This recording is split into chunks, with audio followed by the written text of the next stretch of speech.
वाक्य व्यवस्थित ऐका. क्रोधाने प्राणशक्तीचा नाश होतो. जगामध्ये जेवढे प्रॉब्लेम आहेत ते सगळे रागातून आहेत, सगळे रागातून आहेत. आपल्या सुद्धा अपेक्षा पूर्ण झाली नाही की आपल्याला राग येतो. मला असं पाहिजे होतं, मिळालं नाही, राग येतो. पोराने ऐकलं नाही, राग येतो. नवऱ्याने ऐकलं नाही, राग येतो. रागाची मानसशास्त्रीय व्याख्या काय माहिती आहे? शोधली आहे का कधी कोणी? What is अँगर? रागाची व्याख्या ऐका. दुसऱ्याने केलेल्या चुकीची स्वतःला करून घेतलेली शिक्षा म्हणजे राग. कळतंय काय? दुसऱ्याने केलेल्या चुकीची स्वतःला करून घेतलेली शिक्षा म्हणजे राग.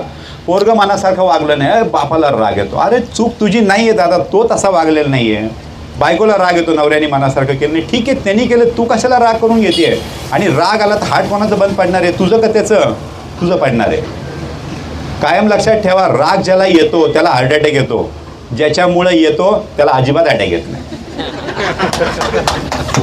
खूप महत्त्वाचं वाक्य सांगितलं मी. ज्याच्यामुळे येतो त्याला अटॅक येत नाही. ज्याला राग येतो त्याचा हार्ट बंद पडतं आणि त्याला अटॅक येतो.